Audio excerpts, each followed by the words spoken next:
Yeah, good afternoon, folks. Another step in the saga. When I lost my telephone, I lost all my numbers, but I was able to get a hold of one of my friends that lives there in Vallejo, and called him, and he says, "Let me call you back in a half hour." 2 hours later, he says, "I'm on the road."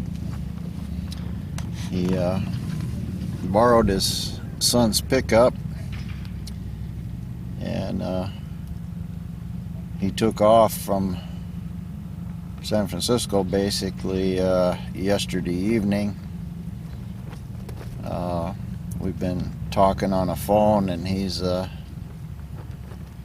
probably 3/4 of the way here. He should be here in the morning. It's Sunday afternoon. I talked to the owners. They said it was okay to stay here as long as I wanted, and no problem. At the end of the day, you can see out there that it's a rainstorm coming. It's supposed to rain early this evening, and it's supposed to be clear up by midnight. So I took the bike into town today and got some more airtime on my phone. It just about out, trying to set it up and reach people and stuff. So that's about it. This campground's basically emptied out. Nobody left here, but they said they had some water leaks or something they was going to work on, so there'll be people around. And they said there's a ramp over there by the saloon that's made for loading bikes. You just back your truck up to it and drive it right on. So we won't have any trouble getting the bike on. How we get it off at home, that'd be another story. But basically, it's been an adventure. I was looking on eBay. There's brand new 5-speed transmissions for about $800, or 6-speed transmissions, $800. I paid this guy $2,000 for nothing really, and it's still messed up. But you know, it's one thing being at home and being able to order something off eBay and take time putting it in. It's another thing being out in the middle of a million motorcycles broke down and everybody charging $180 an hour to work on them. So anyway, it's the end of the day. I feel pretty good about everything. There's really nothing to be sad about.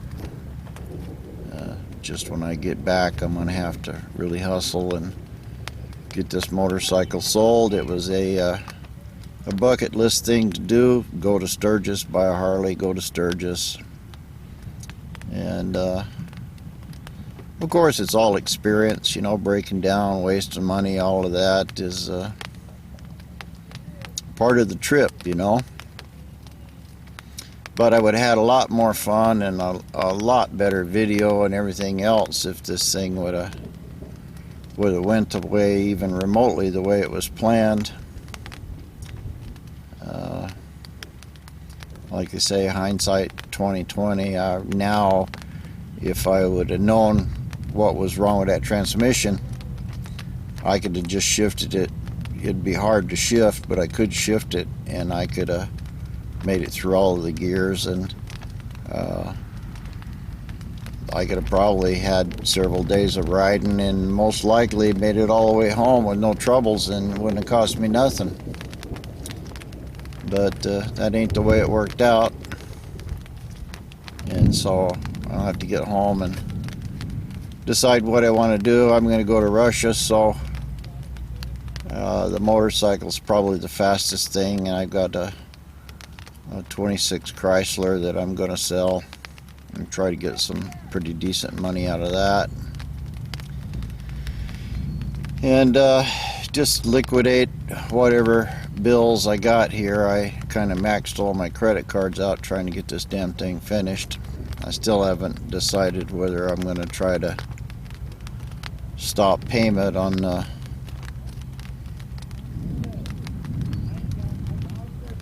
this last, at least this last $400, because you know, those gears were good before he did it. It wasn't making any noise. It only made noise after he fixed the transmission, and he charged me another $400 to replace some gears that were kind of chewed up. Well, they were chewed up because they were hitting a case. I don't know why. It's entirely possible it was just ready to go, but still, you know, the guy takes your transmission apart and fixes it. They did something wrong. I don't know what they did wrong. I don't know, don't care. Anyway, I'll have to figure out that when I get back and decide whether I'm gonna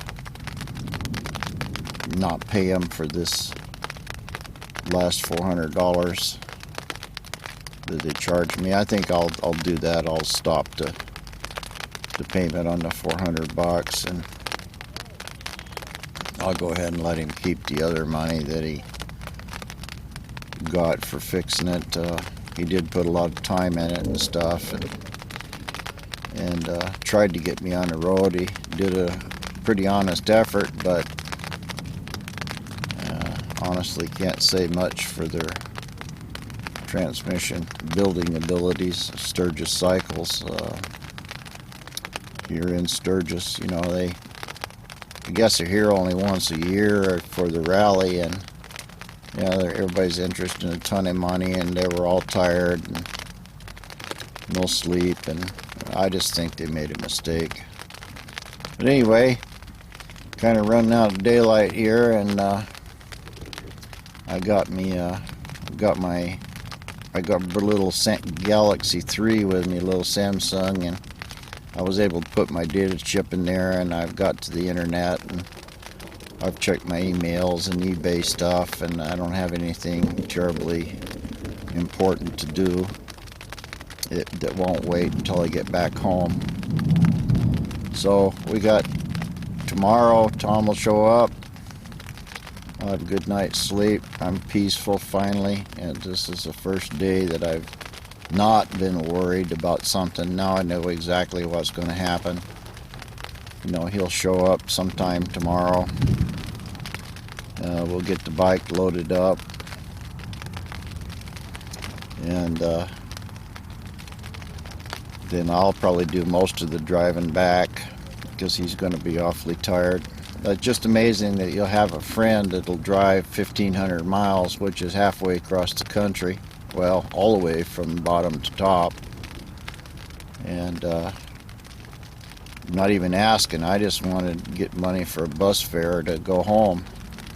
And he just jumps in his truck and comes and gets me. And, you know, that's about the best kind of friend you could ever possibly have. I don't know anybody else that would do something like that.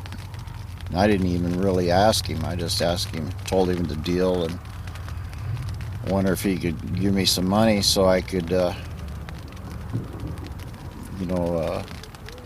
take the bike over in town and find somebody that would take care of it and load it on a U-ship. And, you know, that would cost me another $350, $400.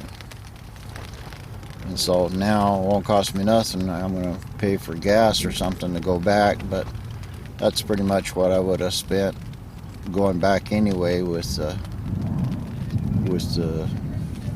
camping and gas money and stuff. I think camping is like $100 and gas will be $100, so there's at least $200.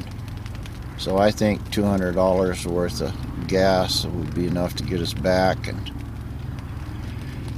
I don't know, we'll see, but at least I'm in pretty good mood, and I had myself a Sturgis experience. And so tomorrow we'll get a little video of us loading it up, stuff like that. And maybe I'll try to take a little bit more footage now that I can when we're driving back.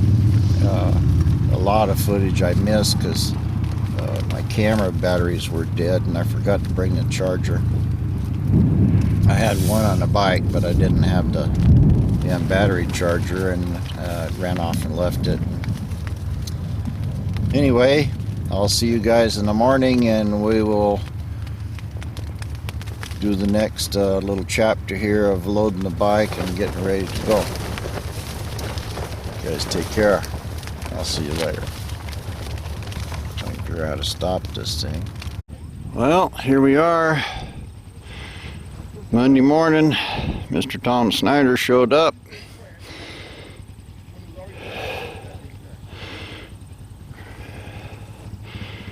Nine o'clock. He's over there taking a shower.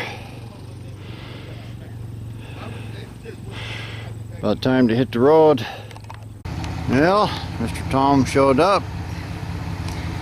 We're here at the Broken Spoke. Got the bike loaded up, ready to go. So now we got a 3-day drive back to San Francisco. Well, here we are on our way back into Sturgis. None of this video I got before because I was driving, you know.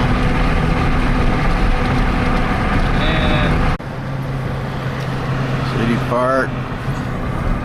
All these guys, this is a trailer sales place. They probably don't have anything here until Sturgis comes around.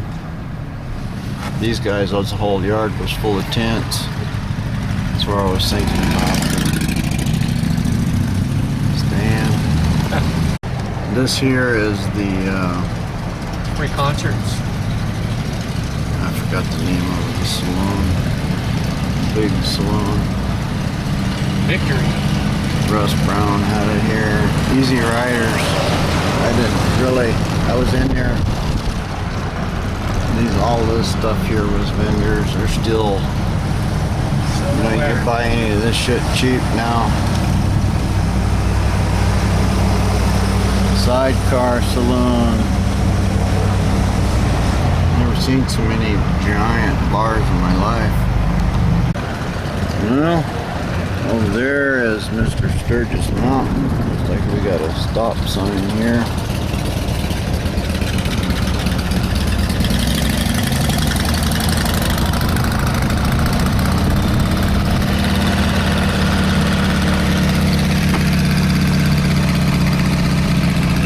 Everybody's breaking down their stuff. See all them bikes there? They were for sale. Oh yeah. This place here had a big sign. We sell bikes. That's what I was gonna try to swap mine for.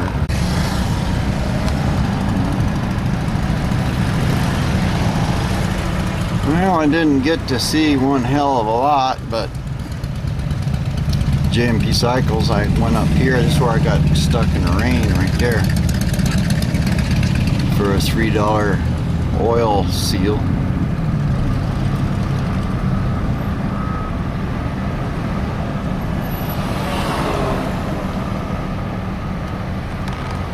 Back on Mr. 90.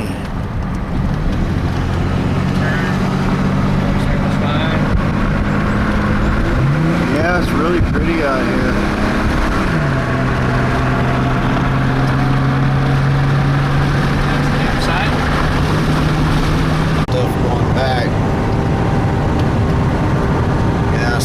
South Dakota, it was just like this, gorgeous. It really is.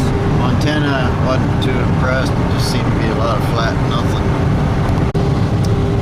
Now here we are, just left South Dakota, started into Wyoming. I guess that little pile of buildings over there is Beulah, or maybe where that flag is. Not much. But we're coming out of the hills and heading for lots of nothing. Look at there, a metal horseman. Huh? But cool. Well, here we are in Gillette. We're gonna stop and get something to eat. Kind of a prosperous looking little town. All right, looks like real food for a change. Cool. Well, here's some of Montana or Wyoming? Wyoming. Buffalo. Wyoming. Buffalo. Buffalo, Wyoming. Interesting. A lot of funny looking rocks kicked out of the ground. It's like mostly volcanic stuff. A little short grass, a lot of cows around. Seems like the whole state's full of flat nothing with some little towns stuck down in the valley. Alright, typical Wyoming. A lot of mountains and buttes just sticking up out of the ground, valleys, big skies, some clouds and stuff, big clouds up there. Seen a lot of antelope out here. You know, they're just 100 yards off the road laying there eating. This is some of the stuff I wanted to get on the earlier traveling tape. A little bit about I guess this is the Northwest.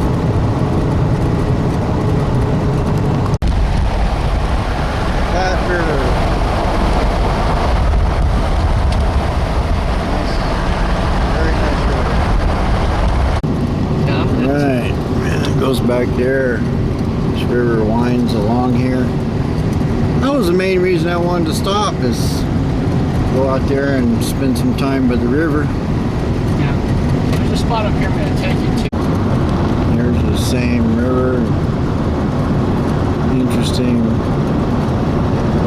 red sandstone or red granite or whatever. You can tell how an earthquake pushed it up there at an angle. It was obviously the bottom of the lake. Very interesting wild country. That's actually a pretty big river. You know there's fish in that, huh? Now any one of these. We're going up to a place called Devil's Gap. We can see it for like 30 miles back there. It's a big break in the mountain. And apparently this is some old Mormon trail or something. Handcart trail. A museum or some damn thing. So we're just stopping to take a look. In 0.1 miles, turn right on West Oregon Trail. Access. That one. I guess you go over there and walk around. Don't really want to go to the visitor center and hear about Joe Smith. But interesting place nonetheless. Devil's Gate area. Well, I guess that might have cut off something. Who knows? They're not really showing that. Here's a bunch of their hand carts. I don't, kind of hard to believe that people would drag one of these things.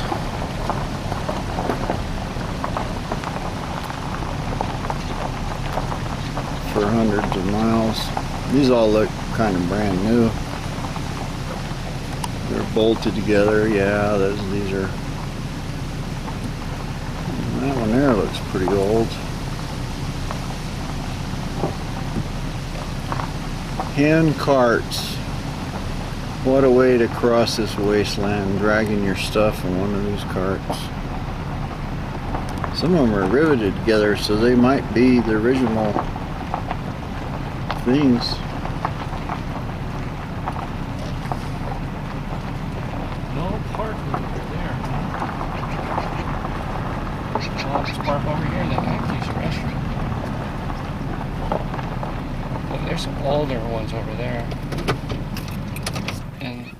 Not as nice. Well, here we're entering Rawlins, Wyoming. Wyoming? Yes. Yeah, Wyoming. Hot little town. Didn't like it at all. But it was where there was a KOA and I stayed here. Yeah, it's not much out here. Not much of a town. Not very interesting. But Rawlins. I think I drove here from Salt Lake on the way up. Beautiful. Here we are, almost through the state. Nice, big, beautiful rock formations that we're watching here.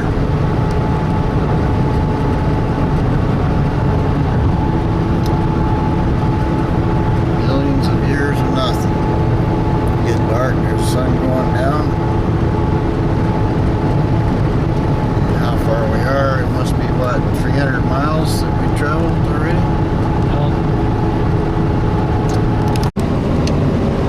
Here we are, about 100 miles out of Salt Lake, 88 miles actually.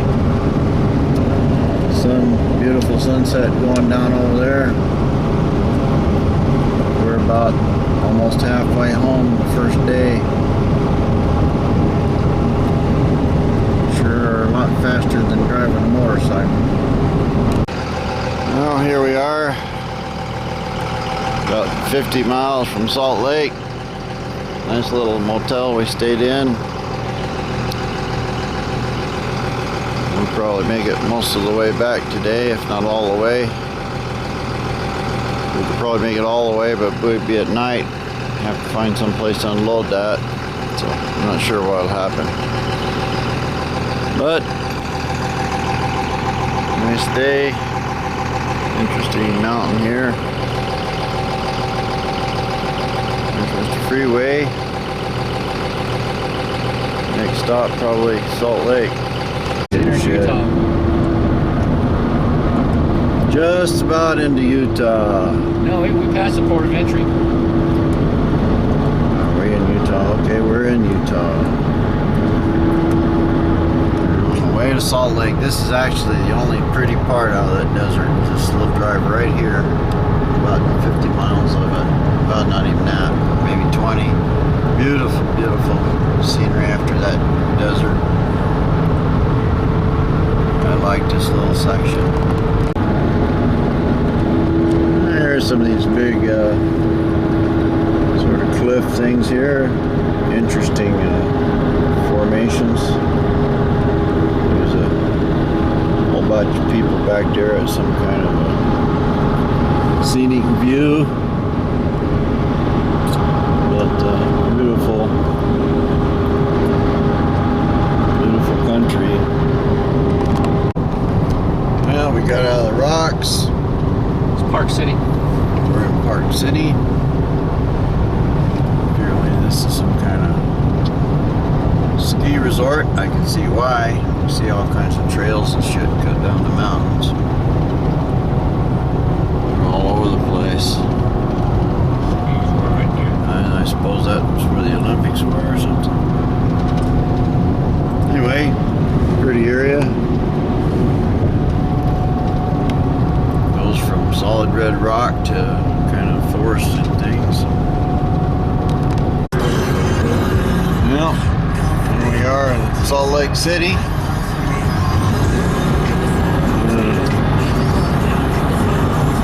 Not much to see from right here. Back there we can see downtown pretty good. I guess that's downtown over there.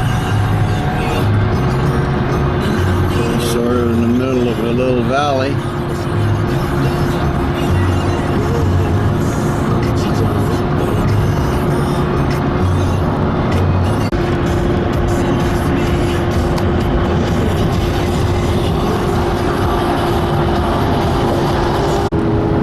Well, over there to the right, you can't see because of that berm, but that's the Great Salt Lake. I don't know what it looks like, maybe 50 miles long.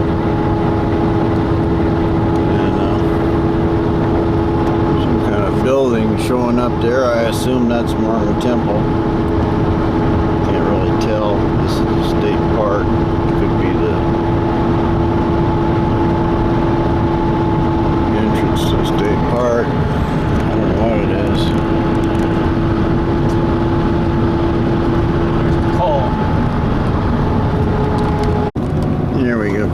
better view of the lake. Looks like it goes out there about 20 miles. Can't tell how far there to the horizon. I would assume 30 miles. Probably 50-mile long lake. Great Salt Lake.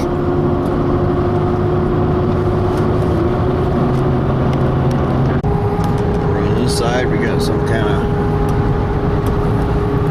rocky hill with striations going vertically, so this whole area got flipped 90 degrees sometime in the past. And we got those big mountains out there. I guess that separates us from Bonneville Salt Flats. The Bonneville Salt Flats was some kind of lake like this a long time ago. We're outside of Salt Lake, just past the Morton Salt Factory. Sucking it up here. This is the salt that they're stockpiling.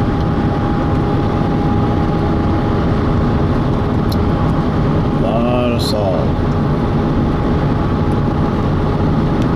And it's got a bunch of desert in front of us. Well, here we are, kind of at the end of this salt desert. You see the mountains up there, another 10-15 miles. We'll be out of this, and just on the other side of all that stuff is that 40-mile desert.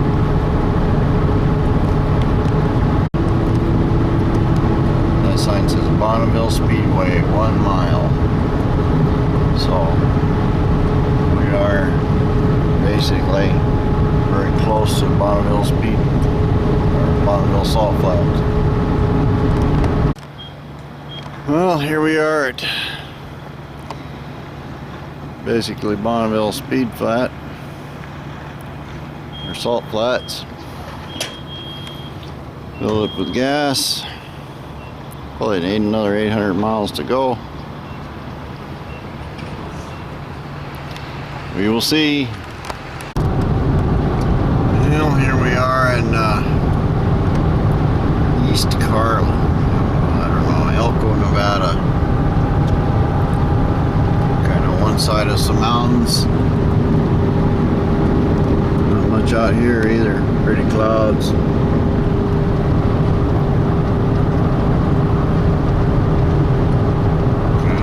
Nevada, nothing. And here we are, a few miles out of Reno.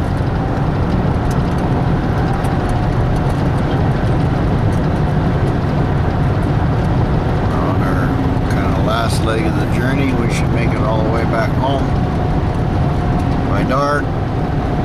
About 4:30 in the afternoon now. Reno coming up.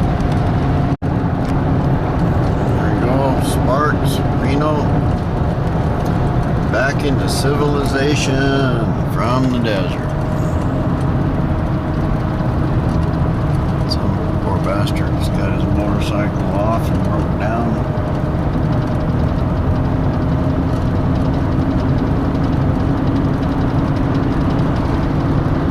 Back into California. Life on Earth as we existed, or actually Nevada, same difference. Some of the Reno casinos and so forth.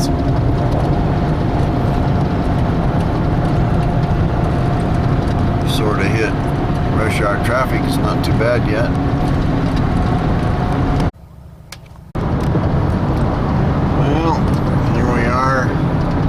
Close to Sacramento.